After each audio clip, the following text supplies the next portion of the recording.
পাচ্ছেন চলে যাচ্ছে জেলে নিয়ে যাওয়া হচ্ছে। সঞ্জয় কিছু বলবে? সঞ্জয়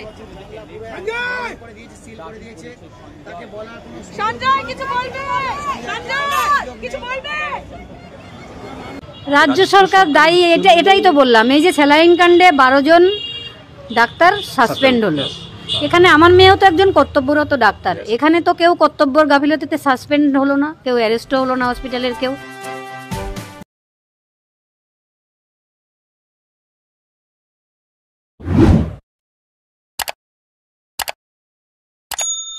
অনির্বাণ দাস একমাত্র সঞ্জয় রায় তাকেই দোষী সাব্যস্ত করলেন, কিন্তু মিডিয়া খবর করছে, আমাদের যারা মেনস্ট্রিম মিডিয়া আছে তারা খবর করছে 162 দিন পরে বিচার পেল অভয়া। আদৌ কি এটা বিচার? এই বিচার কি সবাই মেনে নিতে পারবে? এই বিচার কি মেনে নিতে পারবে অভয়ার বাবা মা? অভয়ার বাবা মা কি বলছে সেগুলো সব শোনাবো আপনাদের। আপনারা জানেন 8ই আগস্ট সকালে যে ঘটনা রাজ্যের মানুষ দেখলো এবং দেশের মানুষ দেখলো, একজন জুনিয়র ডাক্তারকে এই আরজিকর হসপিটালের ভিতরে তাকে ধর্ষণ করে খুন করে নৃশংসভাবে তাকে মেরে ফেলা হলো। তারপরে আমাদের মুখ্যমন্ত্রীর ভূমিকা আপনারা দেখেছেন। মুখ্যমন্ত্রী নিজে বলেছেন যে এই ডেড বডিটা ইনভেস্টিগেশন করার জন্য পুলিশ এসকর্ট করে নিয়ে গেছে। আমি সারা রাত জেগেছি, রাত 2-3টে পর্যন্ত আমি পুলিশ কমিশনারের সঙ্গে কথা বলেছি। মুখ্যমন্ত্রী কি কথা বলেছেন পুলিশ কমিশনারের সাথে? ডেড বডিটাকে ক্রিমেশন করার জন্য তাকে দ্রুত পুলিশ দিয়ে, তার নেতা মন্ত্রী দিয়ে ক্রিমেশন করা হলো। কেন করা হলো? আরজিকর কাণ্ডের তার বাবা মা সেই দিন ছিল, সেদিন সকালে তার আরজিকর যে কাণ্ডে ডাক্তার হত্যা করা হলো তার বাবা মা সেখানে উপস্থিত ছিল, তাদেরকে কেন ভিতরে ঢুকতে দেওয়া হলো না? কি রহস্য ছিল? আর একমাত্র সঞ্জয় রায় সেই কি দোষী? আর একমাত্র সঞ্জয় কি এই ঘটনা ঘটাতে পারে? এত বড় একটা ঘটনা এই হসপিটালের কেউ জানে না, একমাত্র সঞ্জয় রায়, তাকে ফাঁসানো হলো। সঞ্জয় এখনো বলছে যে আমি কিছু করিনি, আমাকে ফাঁসানো হয়েছে। আজকে বলছে যে আমার গলায় একটা রুদ্রাক্ষর মালা ছিল, আমি যদি এগুলো করতাম তাহলে আমার মালাটা ছিঁড়ে যেত, ওখানে পড়ে থাকতো। সঞ্জয় বলছে, এখনো বলছে আমি কিছু করিনি, কিন্তু বিচারপতি অনির্বাণ দাস বলেছেন যে আমার কাছে যে রিপোর্ট আছে তাতে আপনিই দোষী। কিন্তু এটা কি মানতে পারবে সবাই? আমরা সবাই জানি যে ঘটনাগুলো কি করে ঘটানো হয়েছে, কিভাবে ওই ডকুমেন্টস গুলোকে নষ্ট করা হয়েছে, এভিডেন্স গুলো যা ছিল। 1 সপ্তাহ ছিল যে ঘটনার, 1 সপ্তাহ 5 দিন মতন পুলিশের সিআইডির হাতে ছিল এই ঘটনা। এই 1 সপ্তাহে পুলিশ যেটা করেছে, সব তথ্য প্রমাণগুলো লোপাট করে দিয়ে সিবিআই এর কাছে কেসটাকে দিয়েছে। সিবিআই কি করেছে? সিবিআই তো কোনো কিছুই পায়নি। সিবিআই কোনো কিছুই পেল না একমাত্র সঞ্জয় রায় ছাড়া। যে এমন ভাবে তথ্য প্রমাণগুলো লোপাট করা হয়েছে, সিবিআই আর কাউকে খুঁজে পাচ্ছে না। সিবিআই এর কি ব্যর্থতা? এখন আমার এখানে একটা প্রশ্ন আছে। মুখ্যমন্ত্রী মমতা ব্যানার্জি বলেছিলেন যে আমি রাত 2-3টে পর্যন্ত পুলিশ কমিশনারের সঙ্গে কথা বলেছি। পুলিশ কমিশনারের সাথে মুখ্যমন্ত্রী কি কথা বলেছে? সিবিআই কি এটা লিঙ্ক বের করতে পারতো না যে মুখ্যমন্ত্রী কার সঙ্গে রাত 2-3টে পর্যন্ত কথা বলেছে? পুলিশ কমিশনার নিজে বলেছেন মুখ্যমন্ত্রী যে আমি রাত 2-3টে পর্যন্ত জেগেছি। কি কথা বলেছে? এই লিস্টটা, কল লিস্টটা কি পুলিশ বের করতে পারতো না?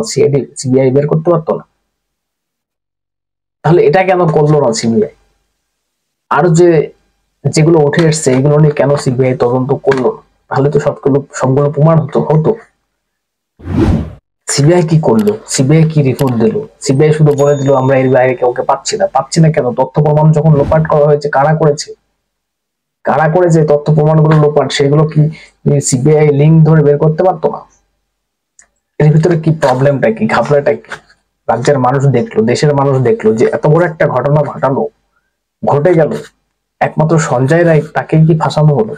সেই কি করতে পারে না। এটা সাধারণ মানুষ জানে, দেশের মানুষও জানে। কিন্তু এগুলো নিয়ে সেই ডাক্তারের অভয়ার বাবা মা কি বলছেন একবার শুনুন। রাজ্য সরকার দায়ী, এটাই তো বললাম। এই যে স্যালাইন কাণ্ডে 12 জন ডাক্তার সাসপেন্ড হলো, এখানে আমার মেয়েও তো একজন কর্তব্যরত ডাক্তার, এখানে তো কেউ কর্তব্যের গাফিলতিতে সাসপেন্ড হলো না, কেউ অ্যারেস্টও হলো না হসপিটালের কেউ। শুধু একজন বাইরের সিভিক ভলেন্টিয়ার এসে অ্যারেস্ট হলো। ভেতরের কেউ জড়িত না থাকলে তো বাইরের কেউ এসে এটা ঘটানো সম্ভব নয়, সেটা তো সিএফএসএল রিপোর্টই বলেছে। তার মানে একটা অদৃশ্য হাত যারা এই ঘটনাটা ঘটিয়েছে, একটা হসপিটালের মধ্যে এসে একটা ডাক্তারকে ধর্ষণ এবং খুন করে যাব, এটা তো অনেক পাওয়ার দরকার। তার পাওয়ারটা কোনো একটা পাওয়ার থেকেই এসেছে। আমি মনে করি সেটা মুখ্যমন্ত্রী থেকেই এসেছে। কোনোভাবে কি তার সাথে যোগাযোগ করবেন বা তার দপ্তর? না, কোনোদিন না, কোনো। এমনকি এখানকার কেউ যারা মানে কোনো ওই রাজনৈতিক দলের কেউ আমাদের সঙ্গে এসে যোগাযোগ করার কোনো চেষ্টা করেনি, তাই আমরাও চেষ্টা করব না কোনো। যদি নিজে থেকে কেউ আসতে চায়, আমার পাশে দাঁড়াতে চায়, দাঁড়াবে, কিন্তু আমি নিজে থেকে কোনোদিন যাব না। কিন্তু তারাও তো খুব একটা ভালো ভূমিকা পালন করেনি প্রথম দিন থেকেই, তো আমরা দেখছি না, যাদের যেসব রাজনীতিবিদদের কথা বলছেন আপনি। না, সবাই যে কেউ কেউ ভেতরেও আমাদের বলছে, কিছু মনে করবেন না, আমরা পাশে আছি। আমি বলবো তারা কি কারণে হয়তো দূর থেকে বলছেন পাশে আছি, তারা যদি পারেন সামনাসামনি এসে আমার পাশে দাঁড়াবেন, এটা আমি বলবো। ওই ঘটনার পর থেকে স্থানীয় বিধায়ক আপনাদের সাথে যোগাযোগ করেছে? 4 দিন করেছেন, 4 দিন পুরো। 4 দিন, হ্যাঁ, তারপরে আর করেননি। শুধু বিধায়ক নয়, কেউই না, আমাদের পানিহাটিতে তৃণমূলের কোনো লোক, এমনকি আমাদের কাজের সূত্রে কিছু লোকের সঙ্গে জানাশোনা আছে, তারা তৃণমূল করে, তারা পর্যন্ত আমাদের বাড়িতে আসতে চায় না। না, এবং আমাদের কেউই আসে না, একমাত্র এই সামনের বাড়ির মামি ছাড়া কেউ আমাদের বাড়িতে আসে না।